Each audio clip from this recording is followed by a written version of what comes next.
Buenas noches. Mi proyecto de investigación tiene como título Estrategias preventivas del juego sobre el abuso sexual infantil. La pregunta de investigación es la siguiente. ¿Es el juego una herramienta pedagógica preventiva del abuso sexual infantil en edades de 3 a 5 años? La recolección de datos sobre los estados del arte se estructura de la siguiente manera. El primero es un artículo que tiene como título Abuso sexual infantil y administración de justicia en Colombia. Es un artículo de la Universidad de Antioquia y su autor es un psicólogo clínico, quien tiene como nombre Nicolás Ignacio Uribe. El objetivo de este artículo es identificar la problemática a profundidad sobre la administración jurídica y psicológica clínica con base a la Ley 1098 del 2006, el Código de Infancia y Adolescencia. El artículo habla un poco sobre las contradicciones de dicha ley, la poca eficacia y por ende el incremento en el porcentaje al año de casos de abuso sexual, debido a que a nivel judicial no se dan unas condenas eficaces y unos procesos jurídicos que cumplan con las exigencias sociales que requieren los derechos del niño y la infancia que dice la Ley 1098. El resumen es sobre 3 categorías principalmente. La primera son factores jurídicos y sociales. Habla sobre esa corresponsabilidad que exige la ley, donde hace efectivo el derecho de la infancia y adolescencia sobre 3 entes, que es la familia, la sociedad y el Estado. Por ende, brinda un enfoque un poco proteccionista, donde estos 3 entes son corresponsables de toda la problemática que involucra a los niños y adolescentes. El segundo factor es asociado al niño, su familia, el abusador y a la escena del delito.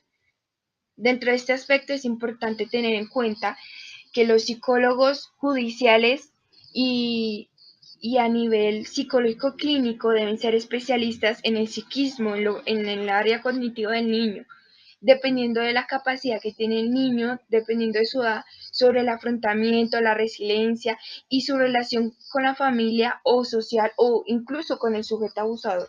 Cómo estos aspectos van a influir en el campo pedagógico y educativo. Cómo un niño cuando ha sido víctima pasa, cómo va a afrontar a nivel de resiliencia, esa parte todo afectivo, cómo afrontarlo al llegar al colegio cuando ha sido víctima. De esto habla este artículo, de cómo el niño va a transcurrir dentro de la familia abusadora y la escena del delito, dependiendo de su edad, afrontamiento y resiliencia. El tercero es un factor asociado al procedimiento de evaluación psicológica y a la pericia del psicólogo. Quiere decir que este proceso que lleva jurídico es de carácter científico. Se le debe presentar de una manera científica, en donde el psicólogo es algo multidisciplinar, donde el área judicial, lo psicológico, inclusive el área a veces educativa o familiar, involucran en esa parte de afrontamiento. Y aquí él habla sobre el mito de la revictimización, donde estos agentes no cumplen de manera eficaz y rigurosa este proceso, el niño puede ser revictimizado. Y ahí sí es un afrontamiento mucho peor para la víctima de abuso. El aporte que da este artículo a mi proyecto de investigación es básicamente el marco legal. Esa profundidad, como se investiga, yo había tenido que investigar un poco la ley 1098, pero no a profundidad. Este artículo habla de las contradicciones, donde esta ley habla de esto, luego esta ley, supongamos, la ley también tiene unas contradicciones donde habla de que el defensor de familia es el único que puede escuchar al niño víctima de abuso y más adelante dice que al niño no se le puede brindar ese indagatorio. Son esas contradicciones que hacen que la ley no se cumpla eficaz.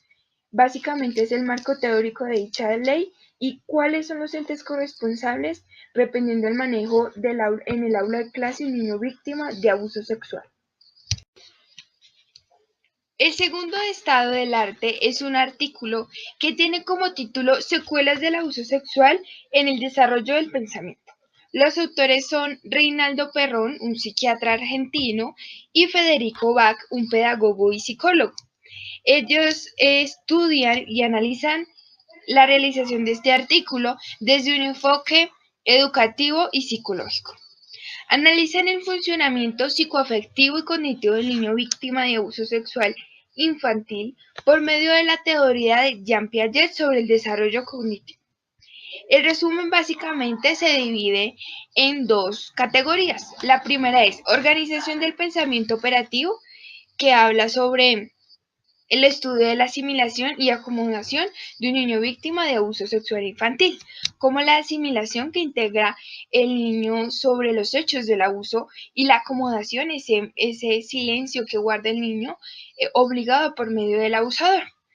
Básicamente el artículo toca todos los periodos de Jean Piaget, sensoriomotriz, en donde el infante, por ende, cuando es víctima, tiene como complicaciones en la percepción de su lenguaje, en el periodo simbólico, que es de 2 a 4 años, este periodo también es llamado como preoperacional, en donde el infante tiene una imagen mental de cada objeto, pero al ser abusado, el niño ya tiene como distintas transformaciones mentales de lo que es, ya tiene como lo cognitivo del abusador, ya habla de 2 a 4 años, cuando el niño es abusado ya habla de manifestaciones sexuales que no son normales a esta edad, de operaciones concretas, que es de 6 a 7 años, y en donde el niño sitúa como secuencias de lo que es la parte afectiva de construyendo vínculos de las personas y por ende de manera errónea con el abusador. Es por eso que es tan crónico el abuso sexual familiar cuando es de parte del papá y la hija o el hijo, ya que los niños crean un vínculo que ellos creen que es sano, pero el papá es un abusador. El periodo de operaciones formales, que ya es parte de la adolescencia de 12 años en adelante, y es allí cuando el niño es abusado, es también un poco crónico, ya que él se victimiza, se echa la culpa, él construye hipótesis antes de actuar, pero sobre el abuso, él da respuestas, pero él siendo la víctima y el culpable. Y el segundo, como decía que tenía dos categorías, la segunda son las consecuencias del abuso en el desarrollo del pensamiento. Entonces el autor habla de que según la edad y el desarrollo cognitivo del niño, así mismos son las secuelas. No se puede hablar de una edad y a tal edad son tales secuelas, no. Según la edad, la agresión sexual y el periodo cognitivo del niño, así son las secuelas. Él también habla de unos factores identidades del abusador sexual, ya que él interviene de una manera pragmática el abusador, y son básicamente dos áreas. La identidad, que es cuando el abusador sexual se penetra en el mundo del niño, en el mundo real simbólico, en su cuarto, en sus muñecos, en su imaginación, él viola esa parte del abusador sexual, la identidad completa del niño. La segunda es el cuerpo a través de la captación, donde se ha visto que la apropiación del abuso sexual se da básicamente en tres vías, que es el tocamiento, la palabra y la mirada. El aporte de este artículo es básicamente el marco teórico, ¿sí? Todo lo que es el abuso sexual. Jean Piaget aporta todo lo que es la cognición al nivel cognitivo. Este artículo me da como los parámetros para yo poder llegar a intervenir en el juego y saber de qué edades, como mi proyecto es de 3 a 5, sería prácticamente la etapa de sensoriomotriz y preoperacional, básicamente esas dos etapas. Entonces, ¿cómo a nivel cognitivo puedo crear esa estrategia o adecuarla a la que ya está hecha? Y en cada una de las etapas, y si el niño ya es víctima, ¿cómo puedo intervenir nuevamente en la prevención? Eh, Mi tercer estado del arte es un capítulo de un libro que se llama Uso Sexual. Es escrito por Lenin Walter Angulo. Él realizó este libro para su tesis, para que le otorgaran el título de licenciado en psicología clínica. Es un libro bastante extenso, por eso elegí el capítulo 4, que se llama Abuso sexual intrafamiliar, teoría, investigación y tratamiento. Básicamente el objetivo de este artículo es analizar los aspectos de intervención de carácter familiar. Estudia todo el núcleo familiar de tanto la víctima del victimario de abuso sexual. Igualmente los efectos del abuso sexual sobre la víctima a corto y largo plazo. Él establece los modelos, cuáles son esas teorías que han aportado a la psicología clínica educativa. Él básicamente se basa en lo que es el abuso sexual familiar. Solamente esas teorías, esas investigaciones, lo que repercuten, ¿no?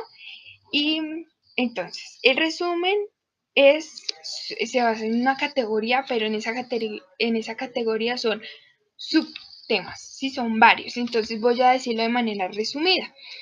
La categoría inicial son modelos teóricos del abuso sexual infantil. Se basa desde una perspectiva biológica, psiquiátrica, feminista, cognitiva y conductual. Voy a decir básicamente cada una en resumida cuáles son los modelos. Biológica habla sobre el nivel de testosterona que hace que el abusador sexual se incite. Este artículo se basa en las 10 variables que yo tengo, si el abusador sexual es de trastornos hormonales o problemas mentales. Entonces, él habla de esas teorías, por eso contribuye. Biológico es la probabilidad de que el agresor sexual tenga derivado nivel de testosterona, pero esta teoría no responde por qué es esa tensión hacia los niños, por qué violar niños. La siguiente es psiquiátrica y habla sobre la teoría de seducción establecida por Freud, donde muchos teóricos hablan de esta teoría sobre cuando el abusador sexual tiene una fijación o regresión de la fase fálica del desarrollo psicosexual que habla Freud en la infancia por parte del abusador y sus conflictos epídicos. La siguiente es el modelo feminista. Este es un modelo que habla, mejor dicho, de la desequilibración de la familia patriarcal, ese poder que tiene la familia patriarcal tradicional que deriva del desequilibrio del padre, y él puede percibir que cada uno de los miembros de la familia son sus posesiones, que él puede seguir sus deseos en cada una. Por ende, la conformación de este núcleo familiar es lleno de víctimas y de victimarios. El siguiente es cognitivo-conductual, que es sobre el aprendizaje social. Explica cómo el abusador, por medio del aprendizaje, él cree que sus experiencias sexuales lo replica, ¿sí? Él ha sido abusado en este modelo cognitivo en la infancia y él lo replica en la adultez, pasado a ser como algo de gratificación, algo deseoso. Por eso lo hace, porque es una réplica de la infancia a nivel cognitivo. Sistema familiar está relacionado con la disfuncionalidad. Aquí se habla de que la familia es un ente problemático y por ende se construye el abuso. Es parecido al feminista porque hay víctimas y victimarios. El organizacional, que es un punto de vista más amplio, los factores que abarcan desde el perpetrador, la familia y la sociedad. Multisistémico es el siguiente, que como su palabra lo dice, habla de 4 sistemas factoriales del abuso: socioambiental, la familia de origen, lo psicológico de cada individuo y el sistema familiar. 4 factores, ese es otro modelo, y habla sobre la congruencia emocional, excitación sexual, el bloqueo y exhibición que conforman el abusador sexual. El siguiente es cuadripartido, y este modelo sugiere que la agresión sexual se abarca prácticamente en unos factores motivacionales del abusador, los cuales son: el primero es el fisiológico, y es que él está motivado a una excitación fisiológica por parte para hacer los hechos sexuales. El segundo es el cognitivo, que él tiene una gratificación cognitiva al llevar el abuso sexual. Y el tercero es un descontrol afectivo, que él desencadena luego del abuso a ira, depresión, una culpabilidad, una personalidad que representa factores de rasgos que representa su infancia. Este artículo aporta básicamente todo lo teórico de lo que es el abuso sexual. Aporta un poco lo familiar, que era lo que no tenía mi proyecto. Mi proyecto hablaba sobre lo social, y este artículo está estudiando mis 2 variables, que es: el abusador es un producto social o un sujeto con trastornos mentales o hormonales. Es básicamente ese estudio de esas 2 variables a nivel familiar. Ese enfoque familiar aporta la aproximación del fenómeno a nivel familiar, cognitivo, los modelos teóricos, y como futura licenciada en pedagogía sobre los efectos del abuso sexual, cómo se pueden evidenciar en el aula de clase. El cuarto y último estado del arte es un libro que se llama El juego en la infancia, del autor Ray Underwood. Es un sociólogo y pedagogo estadounidense actual, profesor de la Universidad de West en Florida. El estado del arte se basa en el capítulo 3, que se llama Importancia del juego.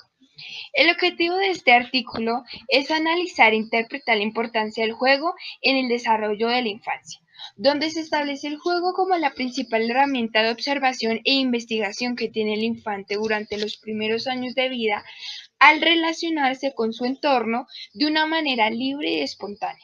Por lo tanto, el artículo argumenta un poco desde un enfoque psicológico y pedagógico la importancia del juego a nivel físico, emocional y social en la primera infancia. El resumen se basa sobre dos categorías principales: la importancia del juego y la necesidad del juego en la infancia. La importancia del juego abarca unas funciones que es: a nivel educativo, el juego estimula el desarrollo intelectual del niño por medio de la resolución de problemas, creatividad, imaginación, inteligencia ante la curiosidad por descubrir a sí mismo y a su entorno. A nivel físico, el desarrollo de unas habilidades motrices del infante, que es aprender sobre el control de su cuerpo, su coordinación motriz. A nivel emocional, el niño puede expresar por medio de diversas actividades del juego lo que no puede expresar por medio de las palabras.